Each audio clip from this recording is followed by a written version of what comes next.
Hello, everyone. Today, we're exploring Exodus 2, a chapter that shows how God works behind the scenes to prepare a deliverer for his people. It's the story of Moses' birth, his rescue, and his early life in Egypt and Midian. Let's dive in. During a time when Pharaoh has ordered all Hebrew baby boys to be thrown into the Nile, a Levite couple gives birth to a son. Seeing that he is a fine child, they hide him for 3 months. When they can no longer keep him hidden, the mother places the baby in a papyrus basket, coats it with tar and pitch, and sets it among the reeds along the Nile. The baby's sister, Miriam, watches from a distance to see what will happen. Pharaoh's daughter comes to the river to bathe and discovers the basket. When she opens it, she sees the crying baby and feels compassion for him. Miriam approaches and offers to find a Hebrew woman to nurse the child. Pharaoh's daughter agrees, and Miriam brings the baby's own mother, who is paid to care for him. This act of courage and ingenuity saves Moses' life and sets the stage for his future role as a deliverer. When Moses grows older, his mother brings him to Pharaoh's daughter, who adopts him as her own son. Moses is raised in the Egyptian palace, receiving the best education and training. However, he never forgets his Hebrew roots.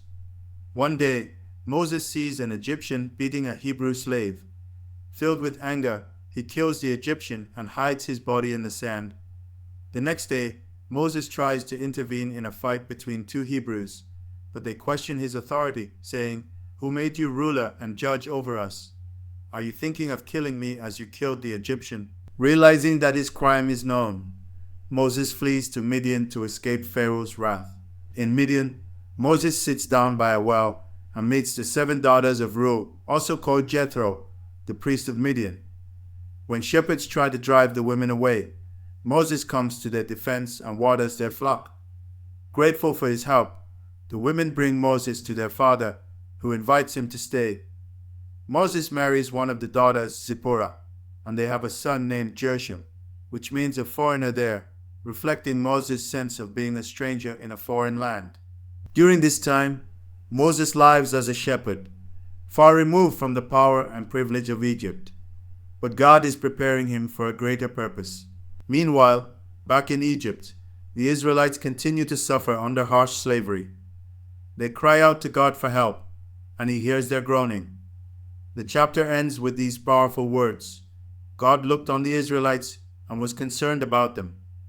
This sets the stage for God's intervention through Moses, showing that even in the darkest times, God is at work. So, what can we learn from Exodus 2?